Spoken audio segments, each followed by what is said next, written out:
አንድ ክፍለ ጦር ሙሉ ኃይልና በከባድ መሳሪያዎች ታጅቦ ቃሌም ለመግባት የሞከረው የክልሉ ርዕሰ መስተዳድር አብዲሳ ሁሴን ያሰበውን ሳያሳካ የተቀናጀ ጥቃት ተከፍቶበት መመለሱ ተሰምቷል። በትናንትናው ዕለት ብረት ለበስ ታንክን ጨምሮ ዙ-23 እና በሌሎች ከባድ መሳሪያዎች ታጅቦ አንድ ክፍለ ጦር ሙሉ ኃይል አስከትሎ ወደ ቃሌም ለመግባትና ማህበረሰቡን ለመሰብሰብ የሐሰት መረጃዎችን ለማሰራጨት የሞከረው ምክትል ርዕሰ መስተዳድሩ በፋኖ ከባድ ጥቃት ተሰንዝሮበት በርካታ ኃይሉን አስጨርሶ መመለሱን የመረጃ ምንጮቻችን ተናግረዋል። ከሰሞኑ እየተካሄደ ያለውን የጤና ባለሙያዎች ተቃውሞ ተከትሎ የኢትዮጵያ ጤና ባለሙያዎች ማህበር ፕሬዝዳንት ዶክተር ዮናታን ዳኛው በጸጥታ ኃይሎች ተይዘው ወደ እስር ቤት መወሰዳቸው ተሰምቷል። ሁለት ታዳጊዎች ከአዲስ አበባ ከተማ ታፍነው ወደ ወታደራዊ ማሰልጠኛ እየተወሰዱ ባለበት ወቅት በማምለጥ ፋኖን መቀላቀላቸው ተሰምቷል። ታዳጊዎቹ ፋኖን ከተቀላቀሉ በኋላ ወታደራዊ ስልጠና ስጡን፣ ከእናንተ ጋር ሆነን ይህንን አገዛዝ እንዋጋለን ያሉ ቢሆንም ፋኖ በበኩሉ ታዳጊዎቹ ለአቅመ ውትድርና ያልደረሱ በመሆናቸው ወደ ቤተሰቦቻቸው መሸኘቱ ነው የተገለጸው። ጎጃም ሰከላ ግሽ አባይ ከተማ ዙሪያን ጨምሮ በተለያዩ አካባቢዎች በፋኖ ላይ ጥቃት አደርሳለሁና በፋኖ የተያዙ ቀጠናዎችን እወራለሁ በሚል የተንቀሳቀሰው የብልጽግና ሰራዊት ከፍተኛ ሽንፈት ገጥሞታል። በዋግ ኽምራ ኮረም ከተማ የህወሓት ታጣቂዎች በንጹሃን ላይ ጥቃት ፈጽመዋል። ኮረም ከተማንና አካባቢዋን የወረሩት የህወሓት ታጣቂዎች በከተማዋ በቅርብ ርቀት ሶፊያ እየተባለች በምትጠራ አካባቢ በንጹሃን ላይ ጥቃት መፈጸማቸውን ተከትሎ የአካባቢው ማህበረሰብ ወደ አደባባይ በመውጣት ያጠፋ መልስ አድርጓል። አድማጭ ተመልካቾቻችን እነዚህንና ሌሎች ተጨማሪ መረጃዎችን ይዘናል። ሰላም ጤና ይስጥልን። የጥቁር አንበሳ ሚዲያ አድማጭ ተመልካቾቻችን እንደምን አምሽታችኋል? ዕለተ ሰኞ ግንቦት 4 2017 ዓ.ም መረጃዎችን ይዘን ቀርበናል። ከዜናዎቹ ጋር ሰናይት አያሌው ነኝ። አብራችሁን ቆዩ። ወደ ዝርዝር መረጃዎች አልፋለሁ።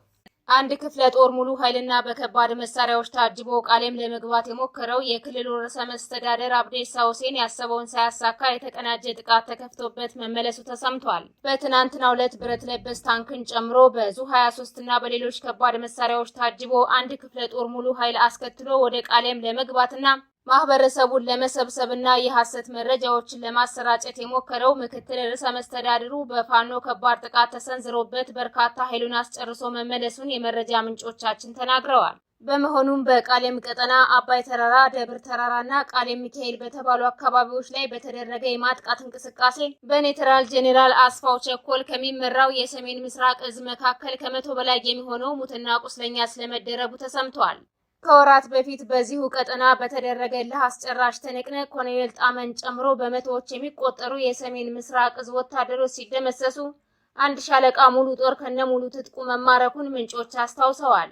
በተያዘም ከምዕራብ ጎንደር ከመተማ ከተማ ወደ ሽመለ ጋራ ሲጓዝ በነበረ የአድማ ብተና ኃይል ላይ በተፈጸመ የደፈጣ ጥቃት በርካቶች ሲደመሰሱ ጥቂት የማይባለው የብልጽግና ኃይል ቁስለኛ ተደርጓል። ለምዕራብ ጎንደር ተመድበው ከነበሩት 700 የሚደርሱ የአድማ ብተና አባላት መካከል ገሚሶቹ ከነሙሉ ትጥቃቸው ፋኖን ሲቀላቀሉ፣ ቀሪዎቹ ደግሞ በተደጋጋሚ በሚፈጸምባቸው ድንገተኛ ጥቃት እርምጃ ተወስዶባቸዋል።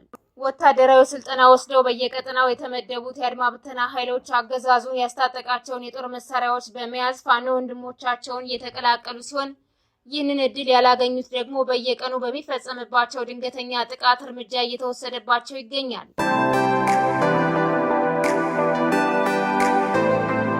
ከሰሞኑ እየተካሄደ ያለውን የጤና ባለሙያዎች ተቃውሞ ተከትሎ የኢትዮጵያ ጤና ባለሙያዎች ማህበር ፕሬዝዳንት ዶክተር ዮናታን ዳኛው በጸጥታ ኃይሎች ተይዘው ወደ እስር ቤት መወሰዳቸው ተሰምቷል። አገዛዙ ጥያቄያቸውን በሰላማዊ መንገድ ለማሰማት ሰልፍ የወጡ የሕክምና ባለሙያዎችን በማፈንና በመደብደብ ላይ እንደሚገኝም ተገልጿል። ከሰሞኑ ድምጻቸውን በሰላማዊ መንገድ ለማሰማት ወደ አደባባይ የወጡ በርካታ የጤና ባለሙያዎች በአገዛዙ ወታደሮች ድብደባና እስር እየተፈጸመባቸው ይገኛል።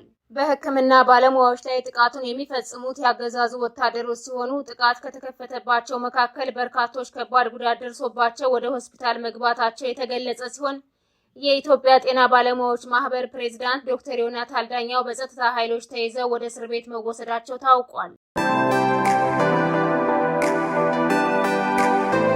ሁለት ታዳጊዎች ከአዲስ አበባ ከተማ ታፍነው ወደ ወታደራዊ ማሰልጠኛ እየተወሰዱ ባለበት አምልጠው ፋኖን መቀላቀላቸው ተሰምቷል። ታዳጊዎቹ ፋኖን ከተቀላቀሉ በኋላ ወታደራዊ ስልጠና ስጡን፣ ከእናንተ ጋር ሆነን ይህንን አገዛዝ እንዋጋለን ያሉ ቢሆንም ፋኖ በበኩሉ ታዳጊዎቹ ለአቅመ ውትድርና ያልደረሱ በመሆናቸው ወደ ቤተሰቦቻቸው መሸኘቱ ተነግሯል። ከሰሞኑ እየተካሄደ ባለው አስገዳጅ ወታደራዊ አፈሳ ዳዊት አለልኝና አስቻለው ማሬ የተባሉ ሁለት ታዳጊዎች ከቀናት በፊት በአገዛዙ ወታደሮች ታግተው ወደ ብር ሸለቆ ወታደራዊ ማሰልጠኛ ጣቢያ እየተወሰዱ ባለበት ወቅት በማምለጥ ወደ ፋኖ መቀላቀላቸው ታውቋል። ታዳጊዎቹ እንደገለጹት በተመሳሳይ መንገድ ልክ እንደነሱ ለማምለጥ የሞከሩ ታዳጊዎች በመከላከያ ሰራዊት ተይዘው በአሰቃቂ ሁኔታ ተረሽነዋል። ታዳጊዎቹ አክለውም ከነሱ ጋር አብረው ታፍነው ከነበሩት ከፍተኛ ቁጥር የሚይዙት የጎዳና ተዳዳሪዎች፣ በጉልበት ስራ የሚተዳደሩ ሰዎች፣ በግል ስራቸው ላይ ተሰማርተው የነበሩ ወጣቶችና ቤተሰብ አስተዳዳሪዎች እንደሆኑም ተናግረዋል። ታፍነው ወደ ብር ሸለቆ ወታደራዊ ማሰልጠኛ ጣቢያ እየተወሰዱ ባለበት አመልጠው እጃቸውን ለፋኖ የሰጡት ታዳጊዎቹ ከፋኖ ጋር ሆነን ወታደራዊ ስልጠና በመውሰድ አገዛዙን መዋጋት እንፈልጋለን ሲሉ ገልጸዋል። ቢሆንም ግን እድሜያቸው ለአቅመ ውትድርና ባለመድረሱ እጃቸውን የሰጡት በጎጃም ቀጠና የሚንቀሳቀሰው የገረመው ወንዳወቅ ብርጌድ የፋኖ ኃይል ለቤተሰቦቻቸው አስረክቧል ነው የተባለው።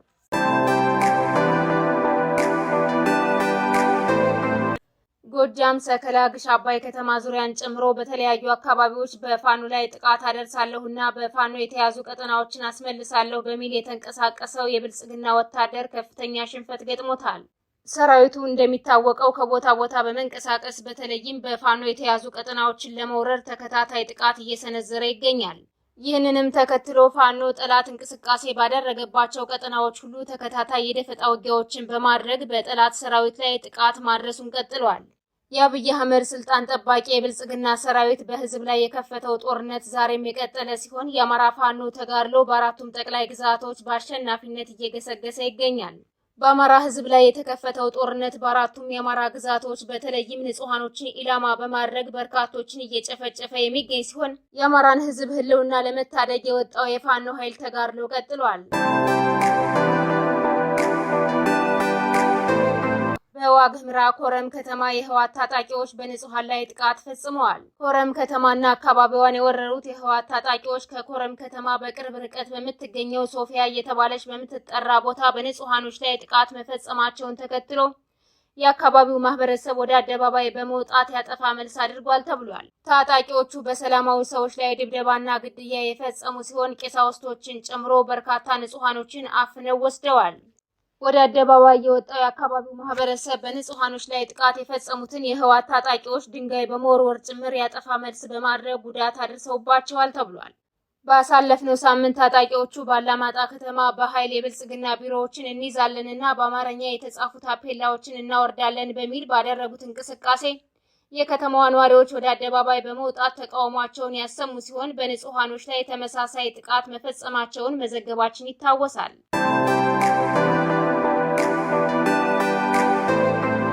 በኦሮሚያ ክልል ሰሜን ሸዋ ዞን ግዋጽዮን ወረዳ ግርሚ ቀበሌ በተከፈተ ጥቃት 14 የአማራ ተወላጆች መገደላቸው ተሰምቷል። ጥቃቱ የተከፈተው ከአንድ ቀን በፊት ግንቦት 2 2017 ዓ.ም ምሽት ላይ ሲሆን በዚህም ከተገደሉት በተጨማሪ በርካቶች ቆስለዋል። በርካቶችም ህይወታቸውን ለማትረፍ አካባቢያቸውን ለቀው ሸሽተዋል ነው የተባለው። ጥቃቱን የከፈቱት የክልሉ የጸጥታ ኃይሎች በጫካ ከሚገኘው ታጣቂ ኃይል ጋር በመቀናጀት ነው የተባለ ሲሆን የአማራ ተወላጆች ሀብት ንብረት ተመርጦ እየተዘረፈና እየወደመ እንደሚገኝም ተገልጿል። በጥቃቱ ህጻናትና አቅመ ደካሞችን ጨምሮ ከ14 በላይ ሰዎች ሲገደሉ መኖሪያ ቤታቸው በሳት ተቃጥሎባቸው እንዲሁም ህይወታቸውን ለማትረፍ አካባቢያቸውን ጥለው የሸሹት በርካቶች ናቸው ተብሏል። የኦሮሚያ ክልል የጸጥታ ኃይሎች ሸኔ ከሚል የዳቦ ስም ከተሰጠው ኃይል ጋር በመቀናጀት በአማራ ተወላጆች ላይ የሚፈጽሙት አሰቃቂ የግፍ ግድያ ተባብሶ ቀጥሏል። የተወደዳችሁና የተከበራችሁ አድማጭ ተመልካቾቻችን ለዛሬ ያዝንላችሁ መረጃዎች እነዚህን ይመስሉ ነበር። የዩቲዩብ ቻናላችንን ላይክ፣ ሼር፣ ሰብስክራይብ እንድታደርጉ በአክብሮት እንጠይቃለን።